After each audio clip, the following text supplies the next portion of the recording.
Hello दोस्तों। Hello दोस्तों। Start करने से पहले ही डिस्टर्बेंस आ गया। क्या करें, हमारे शहजादे बहुत छोटे हैं अभी। तो हेलो दोस्तों, स्टडी विद अनु में आप सबका स्वागत है।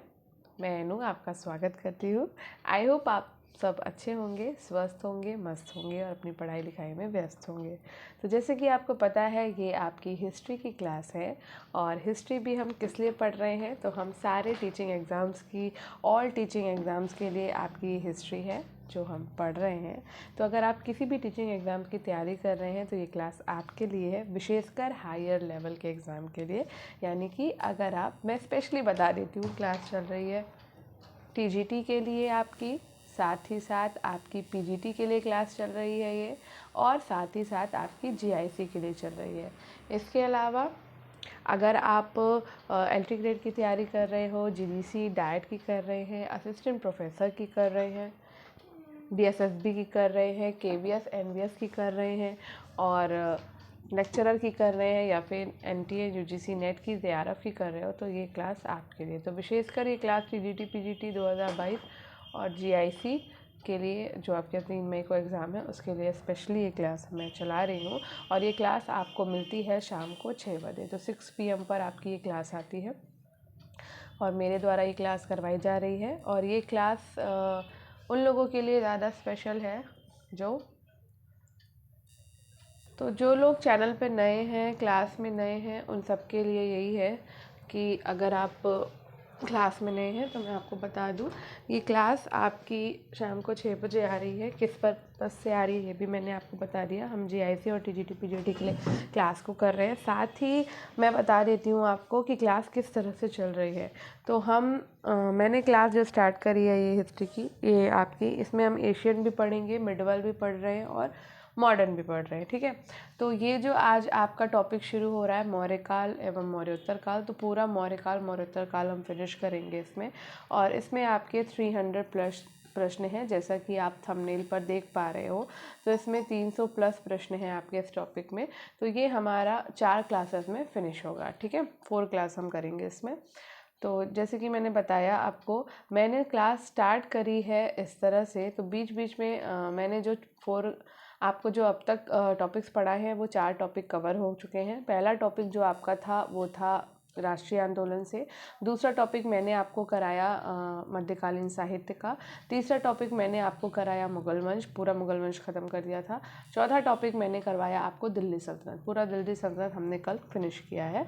और आज से हम शुरू करेंगे मौर्यकाल और मौर्योत्तर काल, ठीक है। तो सबसे अधिक क्वेश्चन आपके राष्ट्रीय आंदोलन से आते थे, तो मैंने सबसे पहले वो टॉपिक हटाया। उससे कम क्वेश्चन आपके आते हैं मध्यकालीन साहित्य से, वो मैंने फिनिश करा दिया। उससे कम क्वेश्चन आपके आते हैं मुगल वंश से, मैंने वो फिनिश कर दिया। उससे कम क्वेश्चन आपके आते थे दिल्ली सल्तनत से, मैंने वो फिनिश करा दिया। और उससे भी कम, यानी दिल्ली सल्तनत में आपके 484 क्वेश्चन मैंने कराए हैं, 488 सॉरी, ठीक है। और उससे कम क्वेश्चन आपके आते हैं इसमें मौर्यकाल और मौर्योत्तर काल में। तो आज का टॉपिक ये शुरू है। तो आप समझ में आ गया होगा आपको मैं किस तरह से टॉपिक्स करा रही हूँ। कोई भी टॉपिक छूटेगा नहीं। अगर आप टीजीटी पीजीटी जीआईसी की तैयारी कर रहे हो या नेट जीआरएफ की कर रहे हो, कोई भी टॉपिक छूटेगा नहीं। और जितने भी अब तक एग्ज़ाम हुए हैं वो सारे क्वेश्चंस हमें टॉपिक वाइज यहाँ पे मिल रहे हैं, ठीक है। तो मैं आपको करा रही हूँ। तो आज से हम मौर्यकाल और मौर्योत्तर काल शुरू करते हैं। तो अगर आप मेरे चैनल यानी स्टडी विद अनु में नए हैं तो स्टडी विद अनु को सब्सक्राइब कर लीजिए और बेल आइकन को कर लीजिए प्रेस, ताकि मेरे द्वारा जो भी कंटेंट या जो भी मटेरियल या जो भी क्लासेस कराई जा रही हैं वो सारा का सारा आपको मिल सके, ठीक है। तो चलिए स्टार्ट करते हैं अपनी क्लास को। तो स्टार्ट करते हैं अपनी क्लास को, ठीक है। और आज जैसा कि मैं आपको, अच्छा यहाँ बताना ये मैं भूल गई कि हम डेली 100 क्वेश्चन करते हैं, ठीक है। तो आपके ये 300 प्लस प्रश्नों की श्रृंखला ज़रूर है, पर डेली हम सिर्फ 100 क्वेश्चन करेंगे इसमें। और ताकि आपके लिए बहुत बड़ा भी ना हो, क्योंकि हम डिस्क्रिप्शन के साथ करते हैं, तो डिस्क्रिप्शन पढ़ते हैं तो क्लास थोड़ी सी बड़ी हो जाती है। अगर हम सिर्फ क्वेश्चन करेंगे तो फिर हम ज़्यादा क्वेश्चन कर सकते हैं, लेकिन अगर हम डिस्क्रिप्शन भी पढ़ेंगे तो इसमें आपके 100 क्वेश्चन करने में ना फिर क्लास काफ़ी लंबी हो जाती है। तो आपको मैं यही बोलूँगी, 2x स्पीड पर देखिए, जितनी स्पीड पर देखना चाहते हो उतनी स्पीड पर देखिए, लेकिन क्लास को देखिए और करिए ज़रूर। और 100 क्वेश्चन डेली करेंगे ना तो हमें तैयार भी हो जाएगा, ठीक है। तो आज आप जैसे देख ही रहे हो हम 5वें टॉपिक पर पहुँच चुके हैं। तो चलो शुरू करते हैं आज की अपनी क्लास। पहला क्वेश्चन है आपका, परिहारों यानी राजकीय मांगों और दावों से छूटों का उल्लेख इनमें से किसमें है? परिहारों यानी राजकीय मांगों और दावों से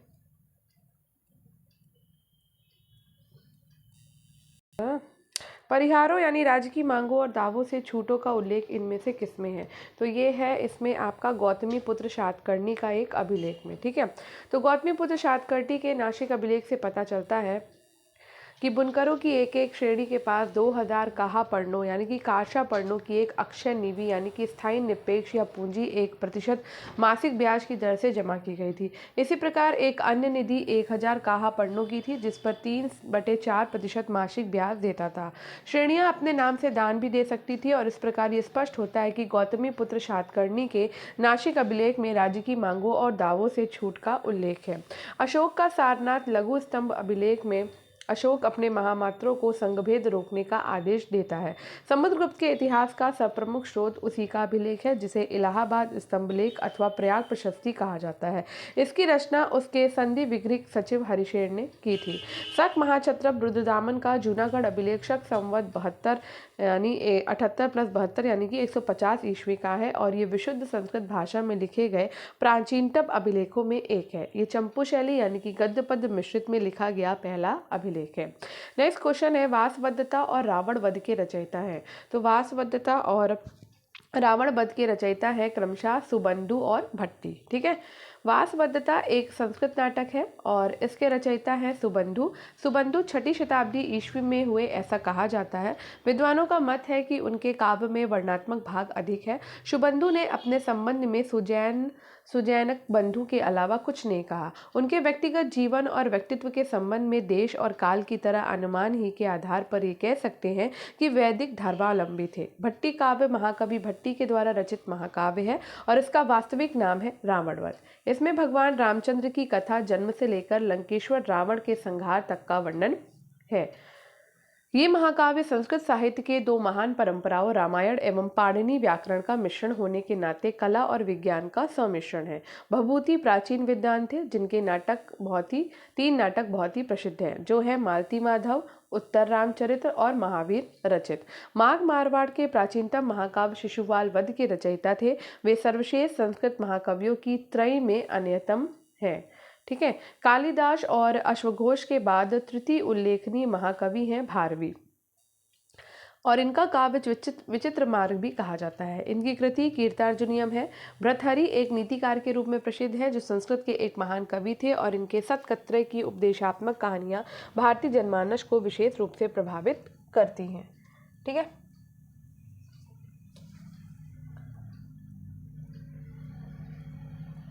चलो आगे बढ़ते हैं।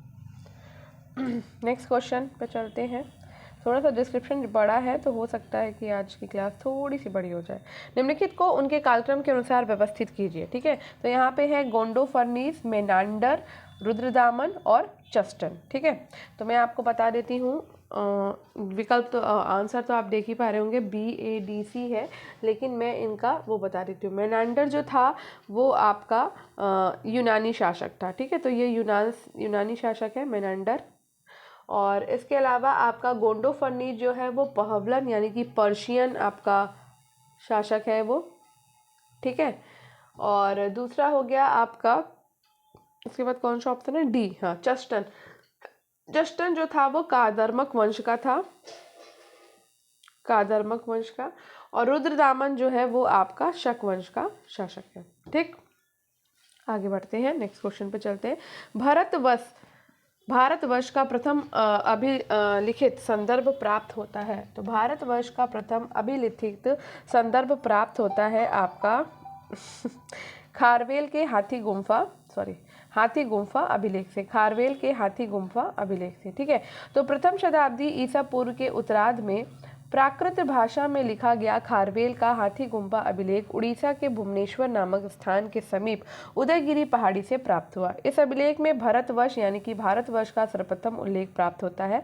खारवेल चेदी वंश महामेघ महान वंश का प्रतापी शासक था और वो जैन धर्म का अनुयायी था। हेलियोडोरस का बेशनगर अभिलेख विदिशा मध्य प्रदेश से प्राप्त हुआ और इससे पता चलता है कि यवन राजदूत हेलियोडोरस वैदिक धर्म से प्रभावित होकर भागवत धर्म ग्रहण कर लेता है।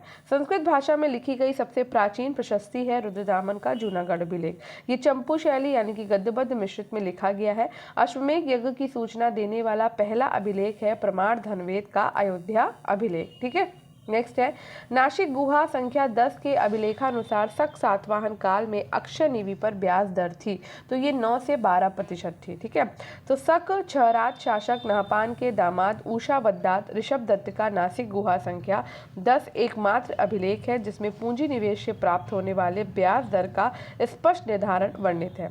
इस अभिलेख में ये स्पष्ट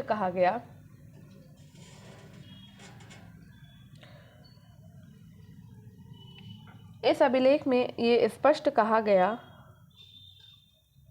कि मूलधन पर कभी हाथ नहीं लगाना है, केवल ब्याज का ही उपयोग करना है। इसमें उल्लेख है कि मासिक ब्याज 100 कर्षापण है। दान देने का उद्देश्य बौद्ध भिक्षुओं को परिधान एवं जलपान की व्यवस्था करना था। उषावद्दात ने बुनकरों की 2 श्रेणियां, एक के साथ 2000 तथा दूसरे के साथ 1000 कर्षापण के पास अक्षय निवि जमा की थी। उसने इन दोनों पर अलग अलग दर से ब्याज, एक से प्रतिमाह 1% की दर से तथा दूसरे लिया था। इस आधार पर शक सातवाहन काल में अक्षय निवि पर ब्याज दर 9 से 12% वार्षिक हुई, जो कि अर्थशास्त्र एवं स्मृतियों के द्वारा निर्धारित मासिक 1/4% 15% वार्षिक दर से आदर्श ब्याज दर से काफी कम है। ठीक है, नेक्स्ट है निम्न में से कौन से ग्रंथ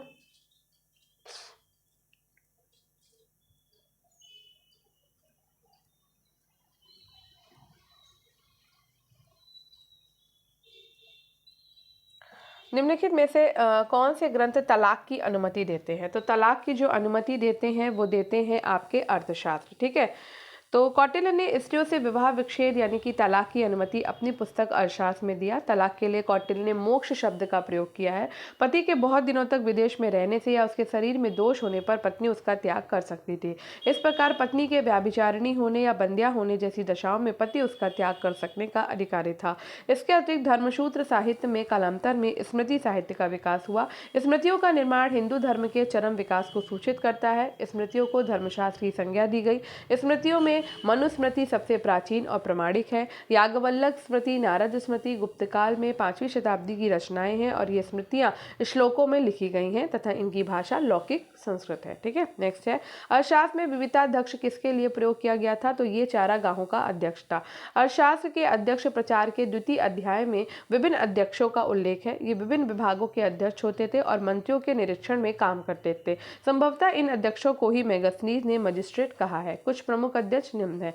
पहला है पणयाध्यक्ष जो कि वाणिज्य विभाग का अध्यक्ष था। दूसरा है सुराध्यक्ष जो आबकारी विभाग का अध्यक्ष था। तीसरा होता है सोनाध्यक्ष जो बूचड़ खाने का अध्यक्ष था। गणिका अध्यक्ष गणिकाओं का अध्यक्ष होता था। हस्ती अध्यक्ष हाथियों की देखभाल का अधिकारी था और विविता अध्यक्ष चारागाहों का अध्यक्ष। इसके अंधकार कुओं का निर्माण, जलाशयों का निर्माण, जंगल से गुजरने वाले लोगों की रक्षा आदि थी। नेक्स्ट है कौटिल्य का अर्थशास्त्र राज्य के द्वारा नियुक्त कितने अध्यक्षों का उल्लेख करता है? बताओ। कौटिल्य का जो अर्थशास्त्र है वो राज्य के द्वारा नियुक्त कितने अध्यक्षों का उल्लेख करता है? तो कौटिल्य का जो अर्थशास्त्र है वो 25, 22, 27, 29, इसमें से तो आंसर नहीं है, हम सीधे इसका वो देख लेते हैं। ठीक है, तो अर्थशास्त्र के अध्यक्ष प्रचार नामक 2य अधिकरण में अध्यक्षों का उल्लेख है। ये विभिन्न विभागों के अध्यक्ष होते थे और मंत्रियों के निरीक्षण में काम करते थे। संभवतः इन अध्यक्षों को ही मेगास्थनीज ने मजिस्ट्रेट कहा और इनके नाम इस प्रकार हैं: पणयाध्यक्ष, सुराध्यक्ष, शूनाध्यक्ष, गणिकाध्यक्ष, शीताध्यक्ष, अकाराध्यक्ष, कोष्ठगाराध्यक्ष, कुप्याध्यक्ष, आयुधगाराध्यक्ष, शुल्काध्यक्ष, सूत्राध्यक्ष, लोहाध्यक्ष, लक्षणाध्यक्ष, धूताध्यक्ष, विविताध्यक्ष, मुद्राध्यक्ष, नवाध्यक्ष, पत्तनाध्यक्ष, संस्थाध्यक्ष, देवताध्यक्ष, पौतवाध्यक्ष, मानाध्यक्ष, अश्वाध्यक्ष और हस्ताध्यक्ष और इसके साथ साथ और भी है सुवर्णाध्यक्ष, अच्छ पटलाध्यक्ष। कौटिल्य के इसी ग्रंथ यानी अर्थशास्त्र के अध्यक्ष प्रचार के द्वितीय अधिकरण में अन्य अध्यक्षों का भी उल्लेख प्राप्त होता है, अर्थात अध्यक्षों की संख्या निश्चित न होने के कारण आयोग ने इस प्रश्न को विलोपित कर दिया। ठीक है, तो आयोग ने इस प्रश्न को क्या कर दिया, गायब।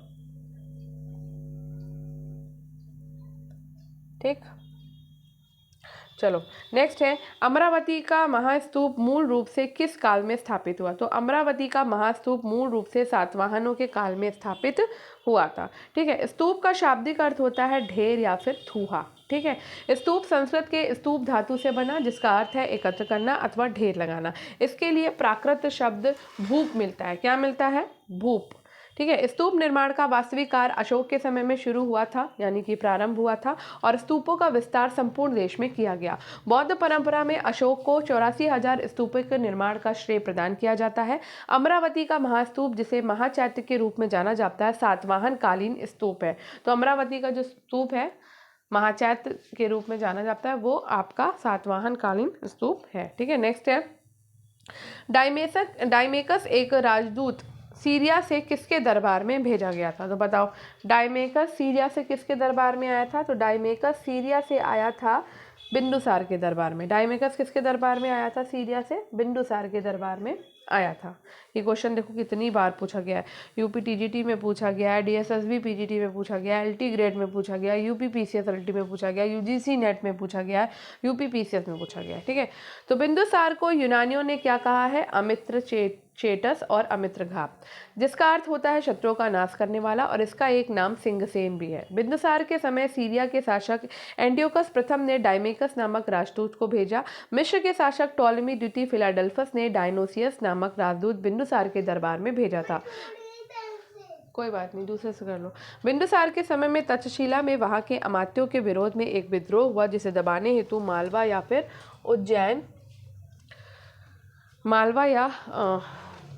उज्जैन के प्रशासक अशोक को भेजा गया था। नेक्स्ट है निम्नलिखित में से किस स्थान से अग्नि मंदिर की प्राप्ति हुई है। तो अग्नि मंदिर की जो प्राप्ति हुई है वो शुर्क कोतल से हुई है। ठीक है, शुर्क कोतल, जिसे चश्मा ए सिर या सरे चश्मा भी कहा जाता है, बैक्ट्रिया क्षेत्र के दक्षिण भाग में स्थित एक प्राचीन पुरातात्विक स्थल है। ये कुषाणों के शासन के दौरान किए गए स्मारकीय निर्माणों का स्थान है। रबतक शिलालेख, जो कुषाण वंश की वंशावली पर उल्लेखनीय साक्ष्य प्रस्तुत करता है, यहीं से प्राप्त हुआ। इस स्थल की सबसे प्रसिद्ध कलाकृतियां हैं शुर्क कोतल, शिलालेख, राजा कनिष्क की मूर्ति और अग्नि मंदिर। ठीक है, नेक्स्ट क्वेश्चन है मौर्य काल में सन्निधाता का अर्थ होता है। तो मौर्य काल में सन्निधाता का अर्थ होता है राजकोष और भंडार गृह का प्रमुख अभिरक्षक। मौर्य काल में सन्निधाता का अर्थ होता है राजकोष और भंडार गृह का प्रमुख अभिरक्षक। आमतौर पर इसे कोषाध्यक्ष और राजभवन का प्रमुख प्रबंधक कहा जा सकता है। इसका मुख्य कार्य नगद और उपहार के रूप में अर्जित राज्य की आय का लेखा जोखा रखना था। सन्निधाता के अधीन अनेक उपविभाग थे, जैसे कि कोषगृह, पर्णगृह, कोष्ठागार, कूपगृह, आयुधागार और बंधनागार। ऐसे ही उपविभाग थे जिन पर सन्निधाता का नियंत्रण था। नेक्स्ट क्वेश्चन है निम्नलिखित में से किस शासक के सिक्कों पर रोमा नाम लिखा है और रोमन वेशधारी इस देवी की आकृति अंकित है। तो ये लिखा है हुविश्क प्रथम के सिक्कों पर। ठीक है, तो हुविश्क ने बहुत से स्वर्ण और ताम्र सिक्कों का प्रचलन किया। ठीक है, हुविश्क ने कुछ रजत सिक्के भी प्राप्त किए और इसके ऊपर ईरानी वेशभूषा में राजा की आकृति बनी हुई है। हुविश्क के सिक्कों पर विभिन्न प्रकार के देवी देवताओं की आकृतियां हैं। यूनानी एवं रोमन लिपि के लेख के साथ रोमन वेशधारी देवी की भी आकृति अंकित है, जिस पर रोमा नाम लिखा हुआ है। इसके सिक्कों पर यूनानी देवी देवताओं, पारसी देवताओं और भारतीय देवताओं की भी आकृति प्राप्त होती है। नेक्स्ट है हुविश्क के सिक्कों पर अंकित अहुर माजदा देवता का संबंध था पारसी देवता से। तो हुविश्क ने बहुत से स्वर्ण और ताम्र सिक्कों का प्रचलन किया। हुविश्क के कुछ रजत सिक्के भी प्राप्त हुए। इसके ऊपर ईरानी वेशभूषा में राजा की आकृति बनी है। हुविश्क के सिक्कों पर विभिन्न प्रकार के देवी देवताओं की आकृतियां हैं और यूनानी एवं रोमन लिपि रोमन वेशधारी देवी की भी आकृति अंकित है, जिस पर रोमा नाम लिखा हुआ है। इसके सिक्कों पर यूनानी देवी देवता, पारसी देवताओं और भारतीय देवताओं की भी आकृति प्राप्त होती है और इसके सिक्कों पर अंकित अहुर माजदा देवता का संबंध पारसी देवता से है। अहुर माजदा पारसियों के सर्वोच्च देवता है।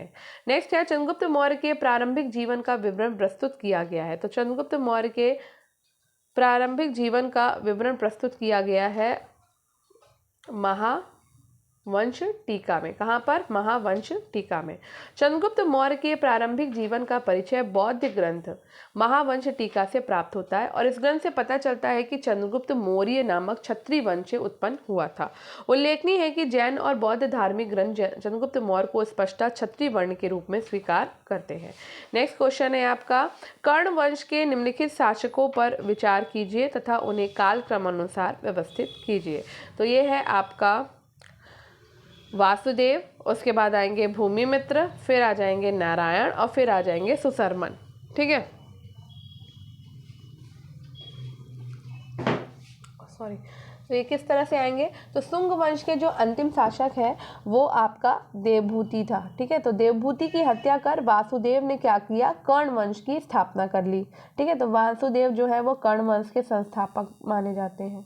ठीक, और मगध क्षेत्र में वंश की स्थापना मगध क्षेत्र में की थी। पुराणों के अनुसार कर्ण वंश के कुल 4 शासकों ने 45 वर्षों तक शासन किया। कितने वर्ष तक? 45 वर्ष तक शासन किया।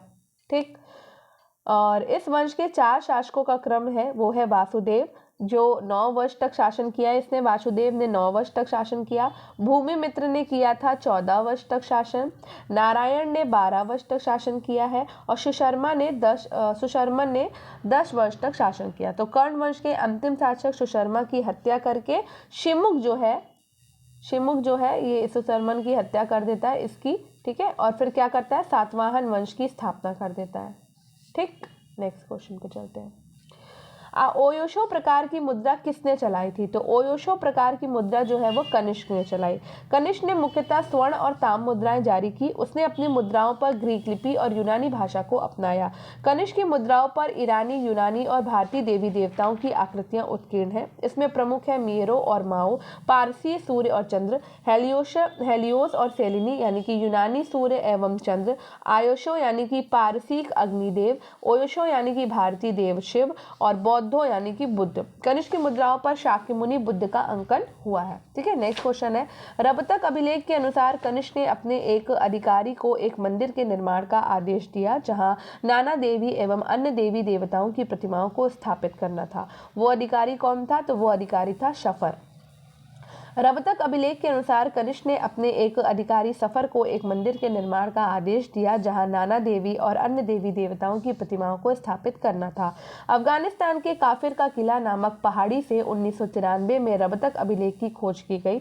बैक्ट्रियन भाषा एवं यूनानी लिपि में लिखित इस अभिलेख का प्रथम संपादन एवं अनुवाद निकोलस सिम्स विलियम्स एवं जो क्रिब ने किया था। नेक्स्ट क्वेश्चन है, अशोक के किस शिलालेख के शीर्ष पर गज की आकृति के उत्कीर्णन के साथ गजतमे लेख अंकित है? तो गजतमे लेख आपका कालसी में अंकित है। तो अशोक के कालसी शिलालेख के शीर्ष पर गज की आकृति के उत्कीर्णन के साथ गजतमे लेख अंकित है। अशोक का कालसी शिलालेख उत्तराखंड के देहरादून में स्थित है, जिसकी खोज 1860 में फोरस महोदय ने की थी। ठीक है, अशोक के कुल 14 वृहद शिलालेख 10 स्थलों से प्राप्त हुए। सन्नति शिलालेख अशोक का खोजा गया सबसे नवीन शिलालेख है, जिसे 1989 में गुलबर्गा कर्नाटक से खोजा गया है। ठीक है, नेक्स्ट क्वेश्चन है, निम्नलिखित में से कौन सा अभिलेख बलिवर्द शैली में लिखा गया है? तो ये एरागुडी अभिलेख है। अशोक का एरागुडी अभिलेख बलिवर्द शैली में लिखा गया। एरागुडी अभिलेख आंध्र प्रदेश के कुन्नूर जिले में है, जिसकी खोज 1929 में अड़ू घोष ने की थी।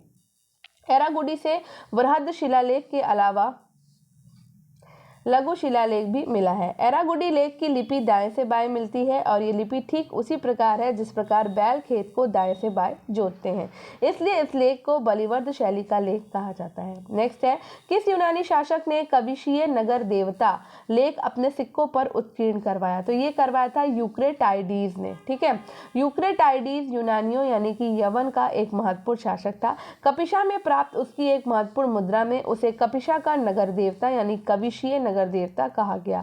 तक्षशिला स्थित सिरकप क्षेत्र सर्वप्रथम इसी शासक के समय उपयोग में लाया गया था। भारत के पश्चिमोत्तर प्रदेश में इसकी यूनानी तथा खरोष्टी लिपि के सिक्के पाए गए। स्ट्रैबो के अनुसार उसने अपने को बैक्ट्रिया से 1000 नगरों का शासक बना दिया। उसने तक्षशिला को अपनी राजधानी बनाया था। कौन सा अभिलेख कुषाण वंश की वंशावली का उल्लेखनीय संकेत देता है? तो ये देता है रबतक लेख।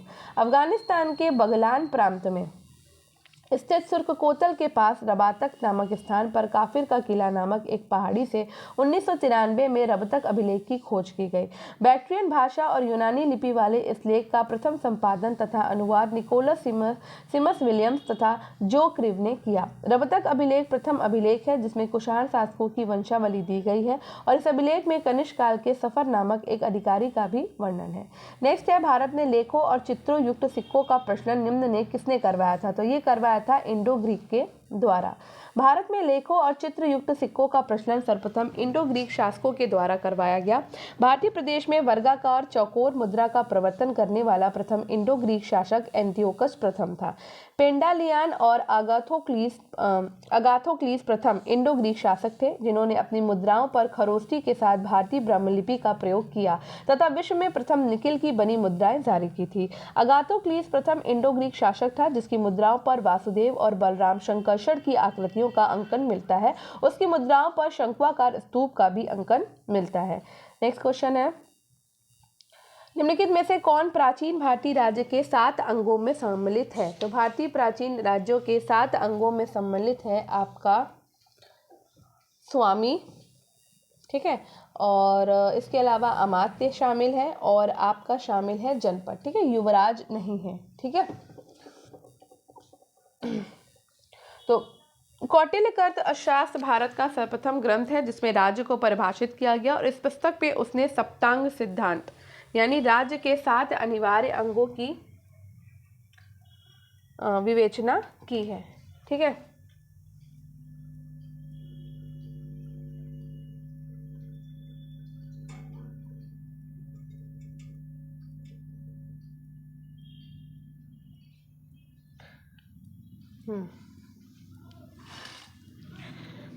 Just a second. Wow, very good, बहुत सुंदर कलर कर रहे हो आप। करो करो, हाँ, करिए, ठीक है, कर लो। 7 अनिवार्य अंगों की विवेचना करता है। परवर्ती काल में मनुस्मृति और महाभारत के शांति पर्व में भी सप्तांग सिद्धांत का वर्णन मिलता है तथा जिसकी तुलना शरीर के विभिन्न अंगों से की गई है। पहला है स्वामी यानी कि राजा, जो कि शिरोभाग होता है, ठीक है। अमात्य मंत्रिपरिषद के सदस्य चक्षु और नेत्र कहे हैं। जनपद यानी कि जन संपदा राजधानी भुजा कही गई है। दुर्ग यानी कि सुरक्षित राजधानी भुजा कही गई है। कोष यानी कि खजाना सुख कहा गया है। दंड बल न्याय व्यवस्था तथा सेना मस्तिष्क कही गई है और मित्र जो है वो राज्य से बंधुत्व रखने वाली शक्ति यानी कि कान है, ठीक है।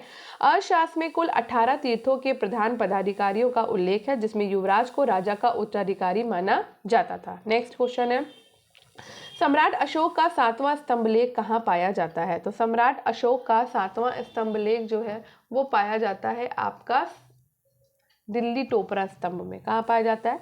दिल्ली टोपरा स्तंभ में, ठीक। तो अशोक का दिल्ली टोपरा स्तंभलेख सर्वाधिक प्रसिद्ध स्तंभलेख है जिसे फिरोज शाह की लाट, भीमसेन की लाट, दिल्ली शिवालिक लाट कहा जाता है। फिरोज तुगलक ने इस स्तंभ को मीनार-ए-ज़रीन यानी कि स्वर्ण स्तंभ कहा है। दिल्ली टोपरा लेख को जेम्स प्रिंसप ने पढ़ा था। महत्वपूर्ण है कि केवल इसी पर अशोक के 7 लेख उत्कीर्ण हैं। शिलालेख पर विहंगराज चतुर जो कि 12वीं शताब्दी के 3 अभिलेख उत्कीर्ण हैं। शमसे सिराज अफीक ने अपनी पुस्तक तारीख फिरोजशाही में बताया कि 1356 में फिरोज तुगलक ने टोपरा और मेरठ से 2 स्तंभ मंगवाए और उसने टोपरा वाले स्तंभ को दिल्ली के फिरोजाबाद महल में स्थापित किया है, ठीक है। नेक्स्ट है, भद्रबाहु से चंद्रगुप्त मौर्य को जोड़ने वाले प्रमाण का स्वरूप क्या है? तो ये है पूरा लेख विद्या साक्ष्य, ठीक है। तो चंद्रगुप्त मौर्य ने उधर वाला भी करो।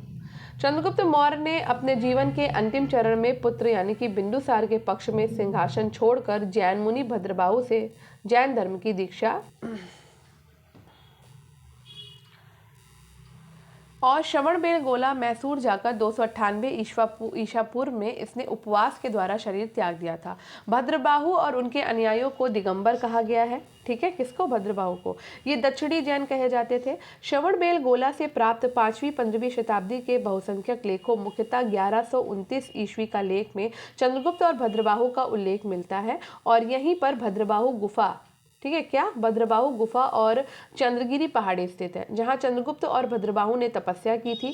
चंद्रबस्ती नामक एक मंदिर श्रवणबेलगोला में स्थित है। संभवतः इसका निर्माण चंद्रगुप्त ने किया था। इस मंदिर में भद्रबाहु और चंद्रगुप्त के जीवन संबंधी 90 दृश्य पाषाण पर अंकित है। अतः यही पुरालेख विद्या साक्ष्य भद्रबाहु से चंद्रगुप्त मौर्य को जोड़ने का प्रमाण है। ठीक है, नेक्स्ट है मेगस्थनीज के द्वारा उल्लिखित एस्टिनोमोई अधिकारी का संबंध किससे था? तो एस्टिनोमोई अधिकारी जो होता था वो नगर के अधिकारी होते थे। ठीक है, तो एस्टिनोमोई मौर्यकालीन प्रमुख अधिकारी था। मेगस्थनीज ने एस्टिनोमोई नामक अधिकारी का वर्णन किया है और ये नगर का अधिकारी था। नागरक नगर का प्रमुख अधिकारी था। ठीक है, मेगस्थनीज ने, कौन? नागरक, ठीक है, इसका उल्लेख किया है। मौर्यकालीन कुछ प्रमुख अधिकारी हैं जिन्हें हम देख लेते हैं। तो एग्रोनोमोई जो होता था वो जिला और सड़क निर्माण का प्रमुख अधिकारी होता था। रूपदर्शक सिक्कों की जांच करने वाला प्रधान अधिकारी था। सौवर्णिक टकसाल का प्रमुख अधिकारी था। प्रदेष्टा फौजदारी न्यायालय का प्रमुख अधिकारी था और व्यवहारिक जो था वो दीवानी न्यायालय का मुख्य न्यायाधीश होता था। नेक्स्ट है मौर्य काल में समाहर्ता का अर्थ था। तो मौर्य काल में समाहर्ता का अर्थ होता था आकलन और संग्रहण का प्रभारी अधिकारी। ठीक है, तो मौर्य प्रशासन का भारतीय प्रशासनिक इतिहास में महत्वपूर्ण स्थान है। ये भारत की प्रथम केंद्रीकृत प्रशासन प्रणाली का उल्लेख है। प्रशासन का केंद्र बिंदु राजा होता था और वो कार्यपालिका, व्यवस्थापिका और न्यायपालिका का प्रमुख था। अर्थशास्त्र में 18 तीर्थों का उल्लेख है। मुख्य तीर्थ इस प्रकार है। पहला है प्रधानमंत्री और पुरोहित। पुरोहित प्रमुख धर्माधिकारी होते थे। चंद्रगुप्त मौर्य के समय में ये दोनों विभाग कौटिल्य के अधीन थे।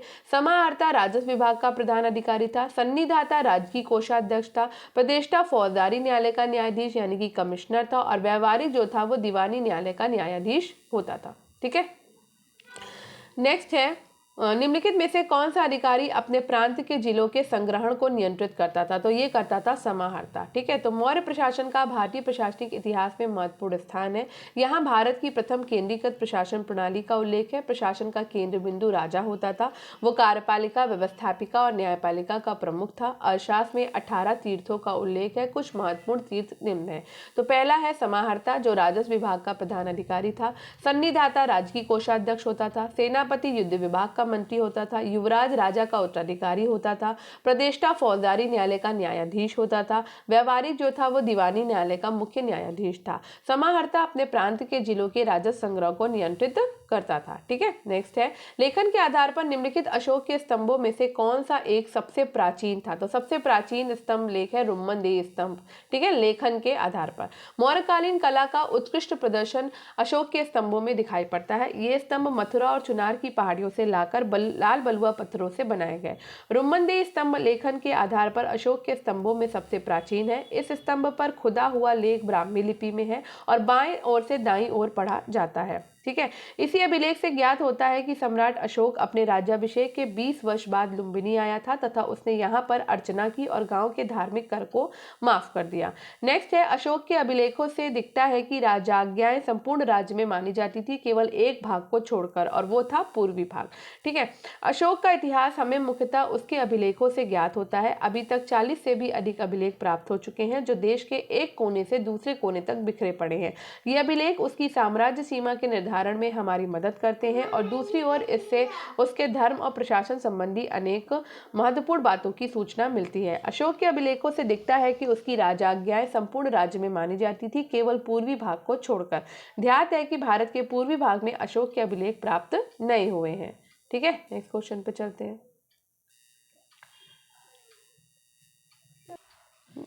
निम्नलिखित किस अधिकारी के नियंत्रण में 2 विभाग चल मुद्रा एवं लेखा होता था?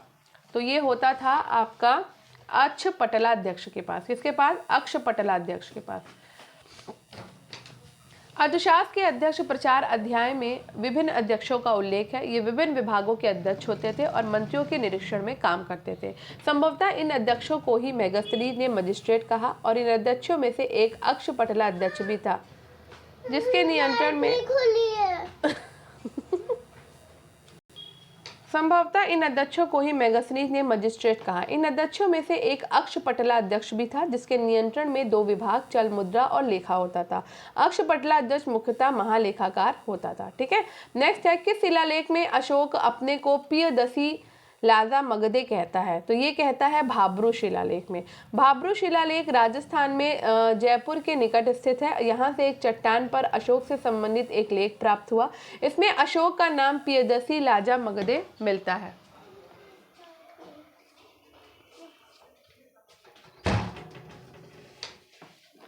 इसी अभिलेख में बौद्ध धर्म के त्रिरत्न बुद्ध, धम्म और संघ का उल्लेख मिलता है। भाब्रू लेख में बौद्ध ग्रंथों के कुछ उदाहरण भी दिए गए हैं।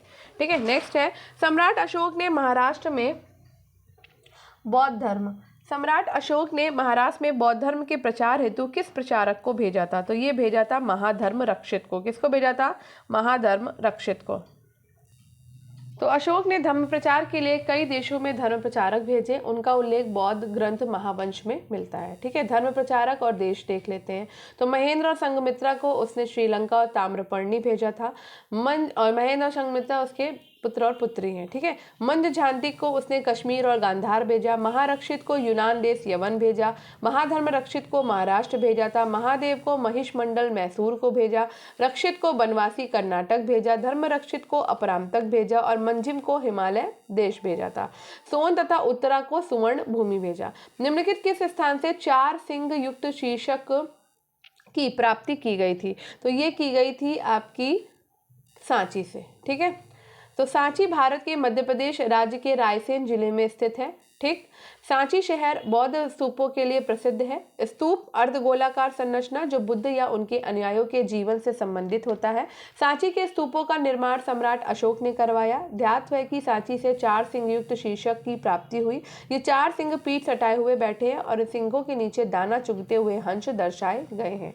नेक्स्ट है मौर्यों के केंद्रीकृत राज्य का स्वरूप अशोक के समय पितृवत हो गया। ये स्पष्ट रूप से उसके किस अभिलेख में उल्लिखित किया गया है? तो ये उल्लिखित किया गया है उसके कलिंग शिलालेख में। किसमें किया गया है? कलिंग शिलालेख में। ठीक है, तो पृथक कलिंग शिलालेख में अशोक के द्वारा कलिंग के महामत्यों और नगर के न्याय अधिकारियों के लिए निर्देश दिया जाता है तथा अशोक कहता है कि सभी मनुष्य मेरी संतान के समान है। जिस तरह मैं चाहता हूँ कि मेरी संतान इस लोक और परलोक दोनों में सुख प्राप्त करे, उसी तरह मैं सभी मनुष्यों के लिए कामना करता हूँ। नेक्स्ट है मौर्य प्रशासन में कूपा अध्यक्ष प्रभारी अधिकारी थे। तो कूपा अध्यक्ष प्रभारी अधिकारी होता था वन संसाधन का। ठीक है, बीच में कॉल। कौटिल्य के अर्थशास्त्र में 26-27 प्रकार के अध्यक्षों का उल्लेख मिलता है जो विभिन्न विभाग के स्वामी होते थे और मंत्रियों के अधीन कार्य करते थे। इनमें पड़याध्यक्ष जो कि वाणिज्य का अध्यक्ष, कुप्याध्यक्ष वन संसाधन का अध्यक्ष, पौतवा अध्यक्ष मापतौल का अध्यक्ष, सीता अध्यक्ष राजकीय भूमि का अध्यक्ष, विविता अध्यक्ष चारगाहों का अध्यक्ष और मुद्रा अध्यक्ष पासपोर्ट अधिकारी आदि प्रमुख थे। सारा डिस्टर्बेंस हुआ। तो कौटिल्य के अर्थशास्त्र में 26 से 27 प्रकार के अध्यक्षों का उल्लेख मिलता है जो विभिन्न विभाग के स्वामी होते हैं एवं मंत्रियों के अधीन काम करते हैं। इनमें पणयाध्यक्ष, वाणिज्य का अध्यक्ष, कुप्याध्यक्ष, वन संसाधन का अध्यक्ष, पौतवा अध्यक्ष, मोपताल का अध्यक्ष और सीता अध्यक्ष राजकीय भूमि का अध्यक्ष और विविता अध्यक्ष चारगाहों का अध्यक्ष तथा मुद्रा अध्यक्ष पासपोर्ट अधिकारी आदि प्रमुख थे। ठीक है, नेक्स्ट है अशोक के किस शिलालेख में कारुवाकी और पुत्र तिवर का उल्लेख मिलता है? तो ये मिलता है रानी के शिलालेख में। कौशाम्बी या प्रयाग लघु स्तंभ लेख को रानी का अभिलेख या सामग्री अभिलेख कहा जाता है। ठीक है, इसकी खोज 1834 में कैप्टन बर्ट के द्वारा की गई और ये लेख अशोक की रानी कारुवाकी के दान पुण्य का उल्लेख भी करता है। और ये क्वेश्चन पता है घुमा के इस बार पूछा गया था और मैंने ना इस क्वेश्चन को आते हुए भी गलत कर दिया। मैं भूल गई थी कि ये प्रयाग में है और मेरे से गड़बड़ हो गया। साथ ही अशोक तथा उसके पुत्र, ये एलटी ग्रेड में आया था क्वेश्चन, साथ ही अशोक उसके पुत्र तीवर का उल्लेख इसमें मिलता है। अशोक के अभिलेख में वर्णित यही एकमात्र पत्नी और पुत्र है। इसे दानात्मक अभिलेख भी कहा जाता है। इस लघु स्तंभ लेख में लिखा है कि उपासकों को प्रत्येक उपोषद दिवस पर आकर इस नियम का पालन करना चाहिए। भैया कितनी डिस्टर्ब कर रहे हैं आज हम। भाई ज्यादा डिस्टर्ब मत करो क्लास को। चरक निम्न शासक का समकालीन था। तो चरक समकालीन किसका था? चरक समकालीन था कनिष्क का। चरक विशुद्ध के पुत्र थे और ऋषि वैशंपायन के शिष्य थे और ये प्रमुख आयुर्वेदाचार्य थे। इनकी गणना भारतीय औषधि विज्ञान के मूल प्रवर्तकों में होती है और इनकी शिक्षा तक्षशिला में हुई थी। इन्होंने चरक संहिता की रचना की थी जो आज भी आयुर्वेद का अद्वितीय ग्रंथ है। ये कुषाण वंश के शासक कनिष्क के राजवैद थे। नेक्स्ट है रुद्रदामन का कौन सा शिलालेख चंद्रगुप्त के द्वारा पश्चिमी भारत में सौराष्ट्र के विलय को प्रमाणित करता है? तो ये करता है जूनागढ़ शिलालेख।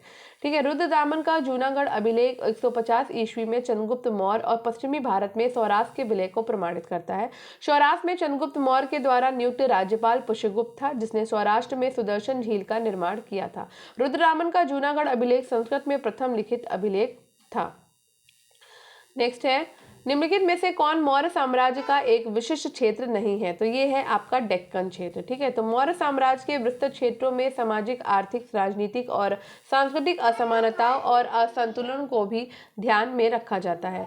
एक कल्याणकारी प्राचीन राज्य के रूप में मौर्य साम्राज्य के चित्र पर अब ये प्रश्न उठता है कि दक्कन में मौर्यों के लंबे शासन के बावजूद भौतिक दशाओं में नाममात्र के बदलाव ही दिखाई पड़ते हैं। वास्तव में मौर्य शासकों की प्राथमिकता दक्कन के खनिज क्षेत्रों को समृद्ध बनाना चाहते थे। नेक्स्ट है, अंतिम महान मौर्य शासक संप्रति इनमें से किस धर्म के संरक्षक थे? तो वो जैन धर्म के संरक्षक थे। संप्रति को जैन धर्म का संरक्षक और अनुयायी कहा गया है। इसने हजारों जैन तीर्थंकर मंदिरों का निर्माण करवाया। जैन आचार्य सुहस्तिन ने संप्रति को जैन धर्म में दीक्षित किया। संप्रति के शासन उज्जैन में था और संप्रति की उपाधि त्रिखंडाधिपति थी। ठीक है, अरुणद यवन शाकेतम अरुणद यवनो मध्यमिकाम, शुंग काल के यवन आक्रमण के बारे में ये उल्लेख किस ग्रंथ में मिलता है? तो ये मिलता है आपको महाभाष्य में। शक क्षत्रप रुद्रदामन की पुत्री का विवाह सातवाहन नरेश विशिष्टि पुत्र पुलमावी से होना किस अभिलेख से सूचित होता है? तो ये होता है आपका कन्हेरी अभिलेख से। ठीक है, कन्हेरी से प्राप्त अभिलेख से स्पष्ट होता है कि सातवाहन शासक विशिष्टि पुत्र पुलमावी की रानी महाक्षत्रपी शक क्षत्रप रुद्रदामन की पुत्री थी, अतः पुलमावी रुद्रदामन का जमाता था। कन्हेरी से प्राप्त अभिलेख से स्पष्ट होता है कि सातवाहन शासक वशिष्ठी पुत्र पुलमावी की रानी महाक्षत्रपी शक रुद्रदामन की पुत्री थी, अतः पुलमावी रुद्रदामन का जमाता था। इस समय तक शकों ने कुकुर, सौराष्ट्र, मरु, शब्र, अवंती और तथा आकर प्रदेश पुनः सातवाहनों से छीन लिए। इस संकट काल में पुलमावी ने अपने राज्य का विस्तार दक्कन पूर्वी क्षेत्र की ओर बढ़ाना प्रारंभ किया था। ब्राउन नीचे दिए सातवाहन शासकों को सही कालक्रम में लिखिए। ठीक है, विशिष्टि पुत्र श्री पुलमावी,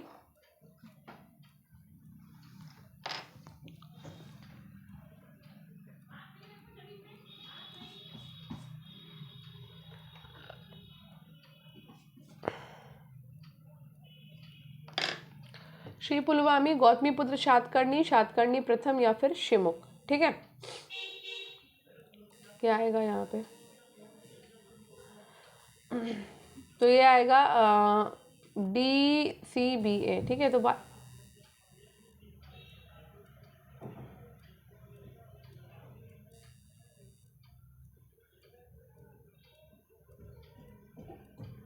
वायु पुराण का कथन है कि आंध्र जाति शिमुक कर्णवंश के अंतिम शासक सुशर्मा की हत्या कर पृथ्वी पर शासन करेगा, अतः ये तो निश्चित है कि सातवाहन वंश का संस्थापक शिमुक था। शिमुक सातवाहन का उल्लेख नानाघाट अभिलेख में मिलता है। सातवाहन शासकों का क्रमानुसार उल्लेख सिमुक, कान या कृष्ण, सातकर्णी प्रथम, हाल, गौतमी पुत्र सातकर्णी, वशिष्ठ पुत्र पुलमावी, यज्ञश्री सातकर्णी। ठीक है, निम्न में से कौन सा कथन सत्य नहीं है? तो इसमें से सत्य कथन आपका कौन सा नहीं है? तो ये है कनिष्क से संबंधित राबातक अभिलेख पश्चिमी उत्तर प्रदेश से प्राप्त हुआ है। ठीक है, तो ये वाला आपका सही नहीं है।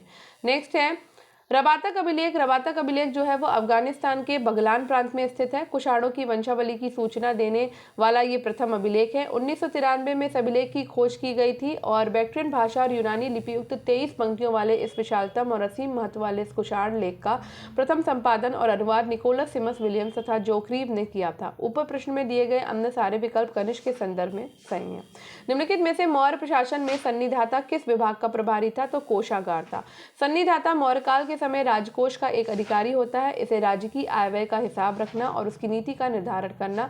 सन्निधाता के अंतर्गत अनेक उप विभाग होते हैं, जिसका कोषाध्यक्ष इसी को बनाया जाता है, जो राजा के कोष की देखरेख और राज्य से प्राप्त आय को जमा करने का कार्य भी यही करता है। ठीक है, नेक्स्ट है निम्नलिखित में से कौन से अभिलेखों में अकाल से निपटने के उपायों का उल्लेख है? तो यहाँ पर सागौरा ताम्रपत्र में है और महास्थान अभिलेख में भी है। अशोक के अभिलेखों और बौद्ध साहित्य से स्पष्ट होता है कि साम्राज्य अनेक सूबों में बटा हुआ था। उत्तर प्रदेश के सागौरा से एक ताम्रपत्र और बंगाल के महास्थान से एक अभिलेख खंडित अवस्था में प्राप्त हुए। इन अभिलेखों से अकाल से सामना करने के लिए अन्न के भंडार के विषय में जानकारी मिलती है।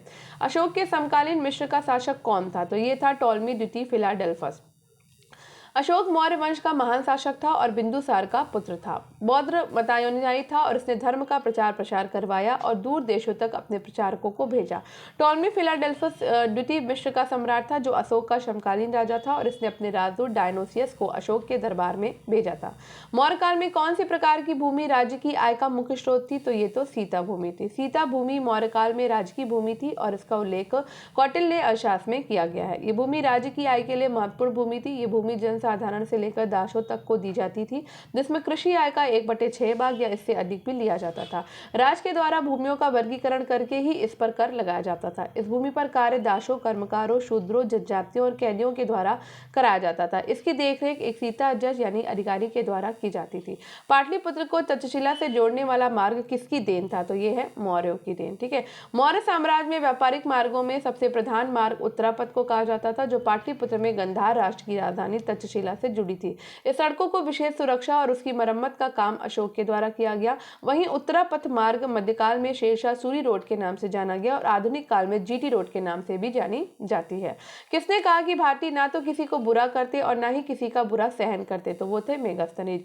मेगास्थनीज चंद्रगुप्त मौर्य के शासनकाल में भारत आया और सेल्यूकस निकेटर का राजदूत था, जिसने अपने भारत भ्रमण को विशेष रूप से वर्णन किया। ये भारत के राजनीतिक, सामाजिक, आर्थिक, भौगोलिक स्थितियों का विशद वर्णन किया। इसने भारतीयों के बारे में लिखा कि भारतीय ना तो किसी का बुरा करते थे और ना ही किसी का बुरा सहते थे। मेगास्थनीज के भारत विवरण की विश्वसनीयता के बारे में इतिहासकारों ने विरोधी मत व्यक्त किए हैं। कहा जाता है कि इसके विवरण पर अधिक विश्वास नहीं किया जा सकता क्योंकि वो भारत की किसी भाषा का ज्ञाता नहीं था। वो केवल पाटलिपुत्र और पंजाब से परिचित था। वो भारत में थोड़े समय ही रहा था और विदेशी होने के नाते वो भारत की संस्थाओं और प्रथाओं को ठीक तरह से नहीं समझ सका। नेक्स्ट है, मेगास्थनीज के अनुसार इनमें से किस शासक ने सबसे पहले नौसेना स्थापित करने का प्रयास किया था? तो ये किया था चंद्रगुप्त मौर्य ने। चंद्रगुप्त मौर्य ने नौसेना का गठन किया। चाणक्य के अर्थशास्त्र के अनुसार सेना का बंटवारा 4 बोर्डों में किया गया, जिसका प्रथम बोर्ड नौसेना का संचालन करना था। वो नवाध्यक्ष के रूप में जाना जाता था और इनका काम समुद्री जहाज से जुड़ी विभिन्न जिम्मेदारियों का निर्वहन करना होता था।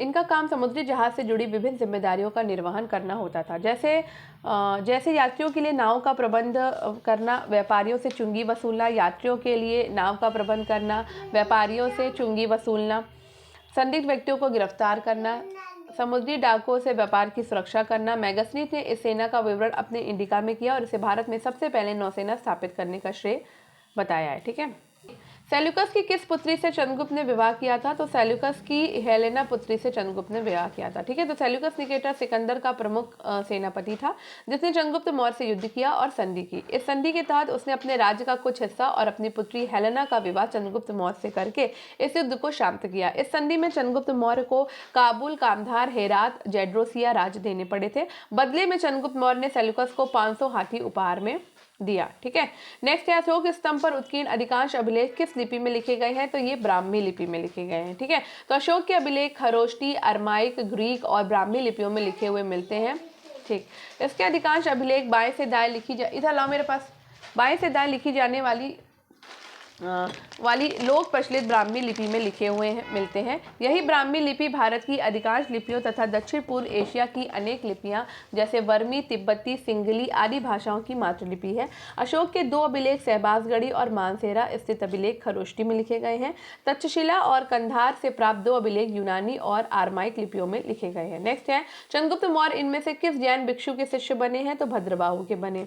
ठीक है, चंद्रगुप्त मौर्य परिशिष्ट पर्वन के अनुसार अपने जीवन के अंतिम वर्षों में चंद्रगुप्त मौर्य ने जैन धर्म स्वीकार कर लिया था और इसे जैन धर्म में दीक्षित किए थे भद्रबाहु। मगध में अकाल पड़ने के समय चंद्रगुप्त मौर्य अपने गुरु भद्रबाहु के साथ श्रवण बेलगोला मैसूर आ गया और संलेखना यानी कि अन्न जल त्याग कर मृत्यु को धारण करने का संस्कार यानी कि पद्धति द्वारा प्राण त्याग दिया था। ठीक है, नेक्स्ट क्वेश्चन पे चलते हैं। निम्नलिखित में से कौन सी लिपियों को अशोक के शासन में पूरे साम्राज्य में समान रूप से अपनाया गया था? तो मैंने बता दिया आपको ब्राह्मी लिपि। ठीक है, और सिरोष्टी लिपि वाला जो है भारत की प्राचीनतम लिपियों में से एक, इसके प्रयोग के प्राचीन उदाहरण अशोक के अभिलेख के रूप में मिलते हैं। बाएं से दाएं लिखी जाती थी। कौन सी? ब्राह्मी लिपि। ठीक है, खरोष्टी लिपि जो है वो सिंधु घाटी की चित्रा लिपि छोड़कर खरोष्टी लिपि भारत की 2 प्राचीनतम लिपियों में से एक है। वो दाएं से बाएं को लिखी जाती थी। अशोक ने सहबाजगढ़ी और मानसेरा के अभिलेख खरोष्टी में लिखवाए हैं। अरमेक लिपि तक्षशिला से अरमेक लिपि में लिखा गया ये एक भग्न अभिलेख है जो कि सरेकुना नामक स्थान से अशोक का अभिलेख प्राप्त हुआ। देवनागरी लिपि भारतीय लिपि है जिसने अनेक भारतीय भाषाएं और कई विदेशी भाषाएं लिखी जाती हैं। ये बाएं से दाएं लिखी जाती है और इसकी पहचान एक क्षैतिज रेखा से है जिसे शिरोरेखा कहते हैं। ठीक है, नेक्स्ट क्वेश्चन है, मौर्यों ने सेल्यूकस निकेटर को किस शासक के शासन में हराया था? तो ये चंद्रगुप्त मौर्य में। ठीक है, सिकंदर का सेनापति सेल्यूकस निकेटर जो है वो सीरिया का शासक था। एंटियोकस का पुत्र था। 305 ईसा पूर्व में सिंधु नदी पार की, चंद्रगुप्त के साथ युद्ध में पराजित हुआ और 303 ईसा पूर्व में संधि हो गई। ये भारत के इतिहास में प्रथम अंतरदेशीय संधि थी। हिंदुकुश पर्वत दोनों के साम्राज्य की सीमा स्वीकार की गई और स्ट्रैबो ने संधि का उल्लेख किया है। ठीक है, नेक्स्ट क्वेश्चन है, इनमें से किस शिलालेख के तहत अशोक ने स्वयं को उपासक घोषित किया था? तो ये किया था माइनर रॉक एडिक्ट 1 में। रूपनाथ संस्करण लघु शिलालेख संख्या माइनर रॉक एडिक्ट 1। अभी 2.5 वर्ष बीते हैं जब मैं संकल्पित रूप से एक शाक्य बुद्ध का सामान्य अनुयायी बना हूँ। प्रारंभ में मैं समर्पित नहीं था किंतु बीते 1 वर्ष में मैं संघ के काफी निकट आ गया हूँ। इसी लेख में अशोक कहता है कि उसने भूदेवों ब्राह्मणों को मिथ्या साबित कर दिया। विशेष तथ्य है माइनर रॉक एडिक्ट 3 भारभूष लघु शिलालेख बैराट जयपुर में बीजक की पहाड़ी से 1837 में कैप्टन बर्ट ने अशोक के 2 प्रस्तर लेखों की खोज की। कनिंगम ने इसे कलकत्ता संग्रहालय में रखवाया। मेजर रॉक एडिक्ट 8वां शिलालेख है। सम्राट अशोक राज्याभिषेक के 10वें वर्ष बिहार यात्रा यानी कि मनोरंजनार्थ पशुओं जैसे मृगों आदि का शिकार सुरापान के स्थान पर धम्म यात्रा की शुरुआत करी। तीसरा लुम्बिनी रुम्मनदेव लघु स्तंभ लेख अशोक के द्वारा राज्याभिषेक के 20 वर्ष बाद लुम्बिनी की धम्म यात्रा का उल्लेख इसमें मिलता है और अशोक के इसी अभिलेख में मौर्यकालीन कर प्रणाली की जानकारी भी मिलती है। नेक्स्ट है, भारतीय पुरालेख से संबंधित अधोलिखित कथनों को पढ़िए। ठीक है, तो और फिर बताना है कि कौन सा असत्य है। ठीक है, तो यहाँ पर असत्य जो है वो है केवल नंबर 3। ठीक, तो हम 3 नहीं पढ़ेंगे। पहला है हमारा खरोष्ठी लिपि जो कि दाएं से बाएं लिखी जाती थी, मुख्यतः प्राचीन भारत के गांधार क्षेत्र में व्यवहृत है। ये सही है। गुप्त ब्राह्मी का विकास सिद्धमातृका नामक लिपि में हुआ, ये भी सही है। लेकिन जेम्स प्रिशप ने प्रियदर्शी नाम से जारी किए गए अभिलेखों के शासक के रूप में मौर्य शासक अशोक की पहचान करी है। ये कथन असत्य है। ठीक है, तो भारतीय पुरालेख से संबंधित कथन ये सही है। ठीक है, तो किसने करी है? जेम्स प्रिशप ने प्रियदर्शी नाम से जारी किए गए अभिलेखों के शासक के रूप में श्रीलंका के राजा तिस्स की पहचान की थी। ठीक है, आगे चलकर टर्नर महोदय ने जो है ना सर्वप्रथम प्रियदर्शी की पहचान अशोक से की। तो टर्नर ने जो है अशोक की पहचान प्रियदर्शी से की है और जेम्स प्रिशप ने जो है वो श्रीलंका के राजा तिस्स की पहचान की थी प्रियदर्शी से। ठीक है, नेक्स्ट है, व्यापारिक एक स्थान से दूसरे स्थान को माल लेकर जाते समय समूह में चलते थे, इसे कहा जाता था सार्थ। क्या कहा जाता था? सार्थ। ठीक है, तो मौर्य काल में व्यापारिक काफिलों के प्रधान को सार्थवाह नाम से जाना जाता था। इसका उल्लेख कौटिल्य के अर्थशास्त्र में विदेशी सार्थवाहों यानी कि व्यापारिक काफिलों का प्रधान का वर्णन है। अर्थशास्त्र में मौर्य काल के आंतरिक व्यापार का समृद्ध वर्णन मिलता है। नेक्स्ट है, निम्न में से कौन अशोक मौर्य के द्वारा बौद्ध यानी कि धर्म के प्रचारार्थ नहीं भेजा गया था? तो ये महिष नहीं भेजा गया था। द्वितीय बौद्ध संगीति के आयोजन के पश्चात भारत के भिन्न भिन्न क्षेत्रों और अन्य देशों में बौद्ध धर्म के प्रचार के लिए बौद्ध भिक्षु भेजे गए जिनका उल्लेख महावंश में हुआ। उपयुक्त प्रश्न में दिए गए विकल्पों में से रक्षित को वनवासी यानी कि उत्तरी कनारा धर्म रक्षित, अपरांतक पश्चिमी भारत तथा महादेव को महिष मंडल मानधाता नर्मदा का दक्षिणावर्ती प्रदेश अथवा मैसूर भेजा गया। नेक्स्ट है, मौर्य राज एक अत्यंत केंद्रीकृत राज्य था और स्पष्टीकरण कहता है कि विशाल मौर्य साम्राज्य प्रांतों में विभक्त था जो समानता राजकुमारों के द्वारा शासित थे। और उपयुक्त कथन तो दोनों ही सही हैं और व्याख्या भी सही ही हो रही है। ठीक है, चलो अब यहाँ पे यवन शासक और क्षेत्र मिलाएंगे। ठीक है, तो एंटियोकस जो था वो आपका सीरिया का था, एंटियोकस द्वितीय। टॉलमी द्वितीय जो था वो आपका मिस्र का था। एंटीगोनस द्वितीय आपका मैसिडोनिया का है और मगध जो है वो साइरीन का था। ठीक है, नेक्स्ट, निम्नलिखित में से कौन सा मौर्य काल से भूमि संबंधी कर नहीं था? तो शुल्क नहीं था। मौर्य काल में अर्थव्यवस्था का मूल आधार कृषि था। इसके विकास के अच्छे प्रयत्न किए गए और उसके विकास एवं प्रगति के लिए विभिन्न प्रकार के करों की व्यवस्था भी की गई। भाग जो था वो निजी भूमि से लिया जाने वाला कर था। बलि जो था वो धार्मिक भेंट के रूप में लिया जाने वाला कर था। उदक जो था वो कृषकों को राज्य के द्वारा कृत्रिम सिंचाई प्रबंधन करने पर लिया जाने वाला जल कर था और शुल्क था सीमा शुल्क के रूप में लिया जाता था। ठीक है, नेक्स्ट है आपका अशोक के स्तंभों के बारे में अधोलिखित कथनों को पढ़िए। तो अशोक के स्तंभों के बारे में अधोलिखित कथन है आपके, अशोक में मुख्यतः स्तंभ लेख उत्तर भारत में प्राप्त हुए हैं।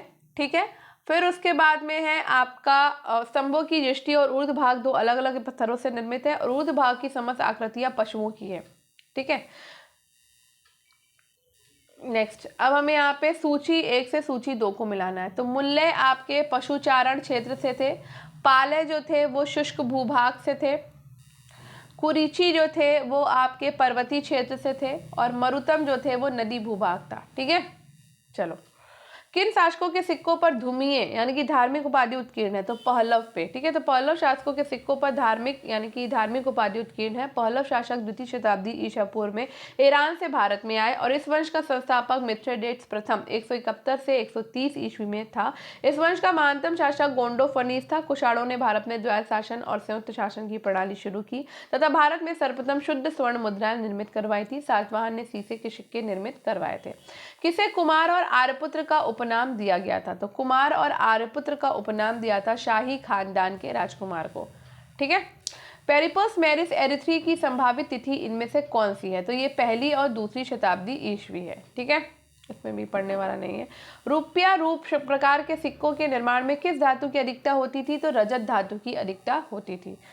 ठीक, रुपया रूप प्रकार के सिक्कों के निर्माण में रजत की अधिकता होती थी। मौर्य काल में रुपया रूप कर्षापण पर्ण धरण आदि चांदी का हाथ सिक्का था और मौर्य काल में सुवर्ण और निष्क सोने के हाथ सिक्के थे, जबकि माशक और काकड़ी तांबे का हाथ सिक्का था। ठीक है, मैगस्नीज ने अपनी पुस्तक इंडिका में दक्षिण भारत के किस राजवंश का उल्लेख किया है? तो पांड्य राजवंश का उल्लेख किया है। मैगस्नीज ने अपनी पुस्तक इंडिका में दक्षिण भारत के पांड्य राजवंश का उल्लेख किया। मैगस्नीज के अनुसार पांड्य राज्य की शासिका पांड्या नामक स्त्री थी। मैगस्नीज के अनुसार पांड्य राज्य मोतियों के लिए प्रसिद्ध था। मेगस्नीज सेल्यूकस के द्वारा चंद्रगुप्त मौर्य की राजसभा में भेजा गया यूनानी राजदूत था, जो संभवतः 304 से 299 बीसी तक चंद्रगुप्त मौर्य के दरबार में रहा। मेगस्नीज ने पाटलिपुत्र के नगर प्रशासन और चंद्रगुप्त मौर्य के शहर प्रशासन के बारे में विस्तृत वर्णन किया है। नेक्स्ट है संगम साहित्य ग्रंथ तोलकपियम किस विद्या से संबंधित है? तो ये आपका व्याकरण से संबंधित है। तोलकपियम द्वितीय संगम का एकमात्र उपलब्ध प्राचीनतम संगम साहित्य है और इसके रचनाकार है तोलकापियर अगस्त्य, ऋषि के 12 शिष्यों में से एक थे। ये तमिल व्याकरण ग्रंथ है जो शूद्र शैली में रचित है।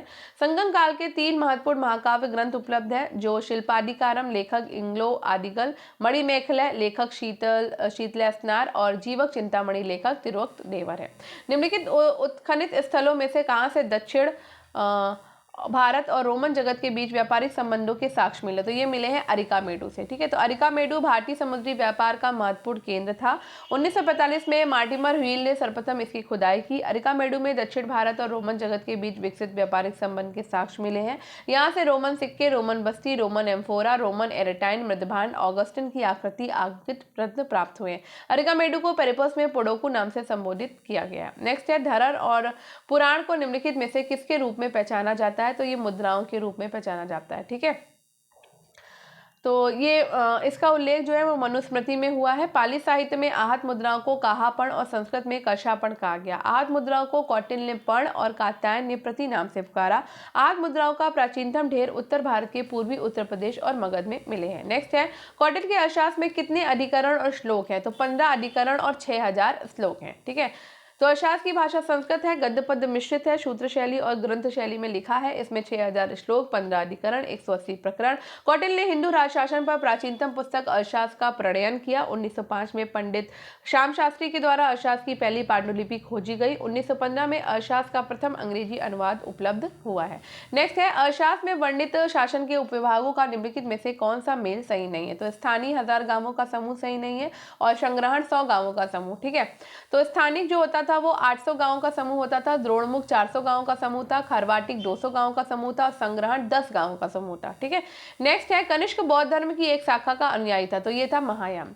कनिष्क कुषाण वंश का शासक था और कनिष्क ने चंद्रगुप्त मौर्य की भांति साम्राज्य विस्तार किया, जो उसे अशोक की भांति बौद्ध धर्म को प्रश्रय देकर बौद्ध धर्म का प्रसार भी किया था। और इसी के समय में बौद्ध धर्म की चतुर्थ महासंगीति का आयोजन किया गया। कनिष्क के दरबारी वसुमित्र और अश्वघोष के द्वारा इस संगीति की अध्यक्षता और उपाध्यक्षता की गई थी और इसी के समय बौद्ध धर्म 2 संप्रदाय में में बढ़ गया। हीनयान और महायान, कनिष्क महायान संप्रदाय का समर्थक था। किस अभिलेख में पुष्यमित्र के द्वारा 2 अश्वमेध यज्ञ के संपादन का उल्लेख मिलता है? तो धनदेव का अयोध्या अभिलेख। ठीक है, धनदेव के अयोध्या अभिलेख के प्रमाण के आधार पर पुष्यमित्र शुंग 2 अश्वमेध यज्ञ किए। पुष्यमित्र के राजपुरोहित पतंजलि के सानिध्य में अश्वमेध यज्ञ कराया गया। पुष्यमित्र का साम्राज्य विस्तार पंजाब से लेकर बंगाल और उसके समुद्र तट तक, दक्षिण पूर्व में नर्मदा और आधुनिक बुंदेलखंड तक विस्तृत है। शिल्पादिकारम महाकाव्य के लेखक कौन थे? तो ये थे इलेंगो आर्डिगल।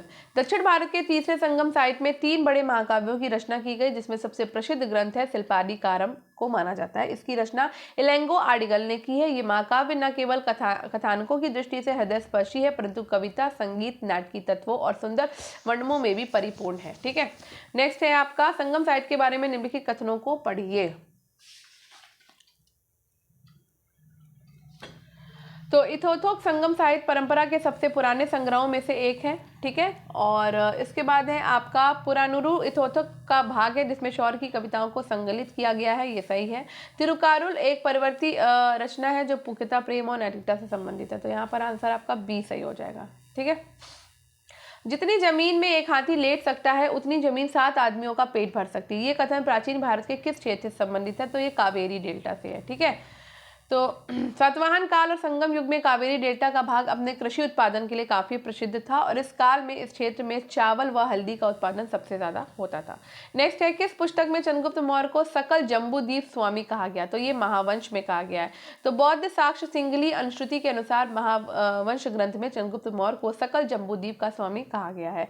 नेक्स्ट है, नासिक और कार्ले की गुफाएं किसके राज्य में स्थित थी? तो ये सातवाहनों के राज्य में स्थित थी। नासिक और कार्ले सातवाहन काल में नासिक और कार्ले प्रसिद्ध बौद्ध स्थल थे। कार्ले चैत्य प्राचीन भारत के सर्वाधिक सुंदर और भव्य स्मारकों में से एक है। ये चैत्य सबसे बड़ा एवं सुरक्षित अवस्था में है।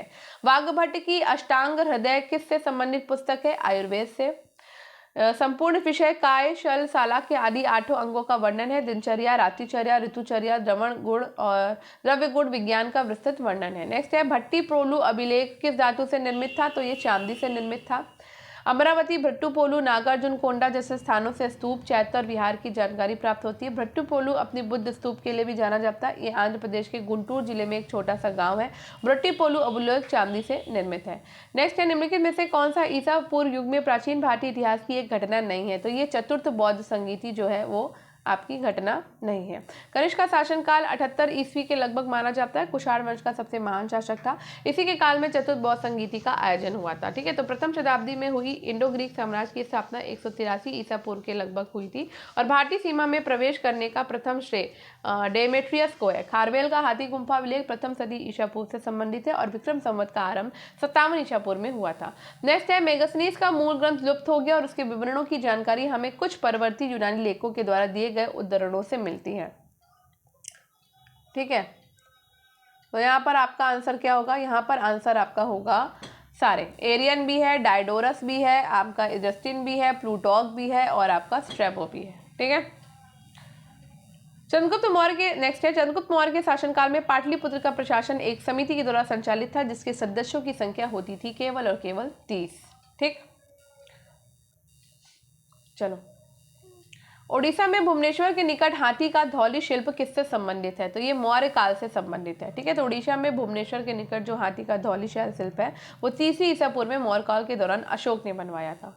नंद वंश के बाद मगध पर किस वंश ने शासन किया है? तो ये सिंपल क्वेश्चन है, मौर्य वंश ने शासन किया है। नंदवंश का अंतिम शासक घनानंग था। चंद्रगुप्त मौर्य ने चाणक्य की सहायता से 322 ईसा पूर्व में हत्या कर मौर्य वंश की स्थापना की थी। नेक्स्ट है, अर्थशास्त्र में उल्लिखित सप्तांग की अवधारणा में निम्नलिखित में से कौन सा शामिल नहीं है?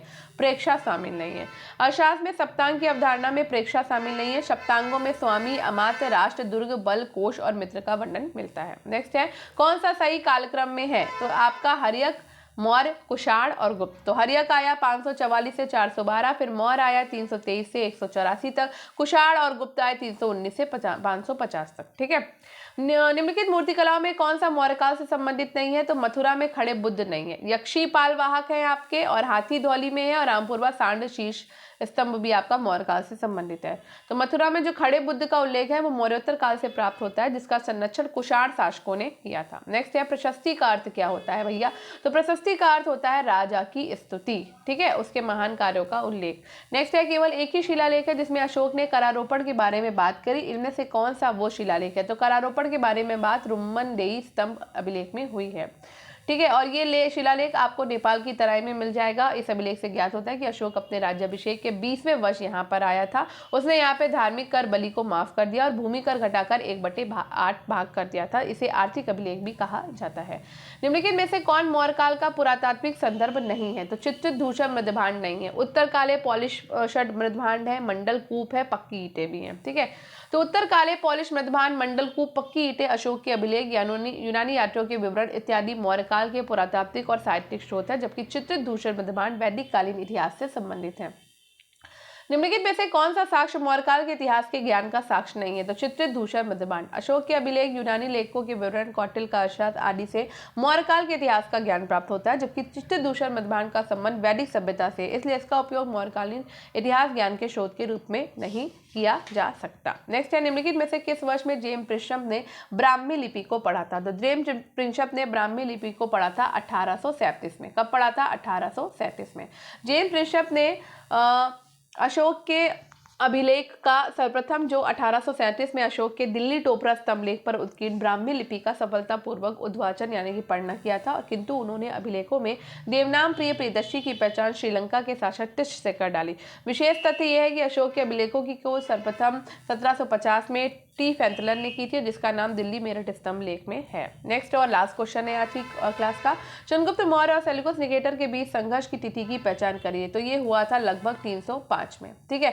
चंद्रगुप्त 305 ईसा पूर्व में चंद्रगुप्त ने तत्कालीन यूनानी शासक सेल्यूकस को सिंधु नदी के तट पर पराजित किया और इसमें सेल्यूकस की पराजय हुई। अपनी पुत्री का विवाह चंद्रगुप्त से करके वैवाहिक संबंध दोनों राज्यों के मध्य स्थापित हुआ था। और इसी के साथ आज की हमारी क्लास हो जाती है समाप्त, क्योंकि हमने 100 क्वेश्चन कर लिए कंप्लीट। तो आई होप आपको आज की क्लास पसंद आई होगी। क्लास पसंद आई हो तो क्लास को लाइक और शेयर करना बिल्कुल मत भूलिएगा और स्टडी विद अनु के साथ कनेक्टेड रहिए। स्टडी विद अनु को सब्सक्राइब कर लीजिए, बेल आइकन को प्रेस कर लीजिए, शेयर कर दीजिए और इसी तरीके से क्लास में स्टडी करते रहिए। 100 क्वेश्चन हम डेली करेंगे, अच्छे से तैयारी भी हो जाएगी और रिवीजन भी एक बार हो जाएगा। तो प्रॉमिस करती हूँ आपका रिवीजन भी पूरी हिस्ट्री का मैं करा दूँगी। और ये आपका मार्च तक ये वाली क्लास चलेगी और मार्च तक पूरी हिस्ट्री खत्म हो जाएगी। उसके बाद आधे मार्च से लेकर अप्रैल में हम अपना पूरा जो है ना जितना बचा हुआ पोर्शन है, मतलब जो बचा हुआ ये इसका रिवीजन कर डालेंगे मैं बचा हुआ पोर्शन, ठीक है। तो मार्च तक, ये आधे मार्च तक मैं आपको पूरा फिनिश करा दूँगी, ठीक है। तो चलिए मिलते हैं कल, तब तक के लिए बाय बाय। और कल हम करेंगे इसका सेकेंड पार्ट। तो आज हमने 100 तक कर लिए, कल हम 101 से शुरू करेंगे और इसको ख़त्म करेंगे 200 पे, ठीक है। तो ये आपकी 4 क्लासेस में कंप्लीट हो जाएगी क्लास, ठीक है। तो कल करते हैं नेक्स्ट क्लास, ठीक है। तब तक मिलते हैं, बाय बाय।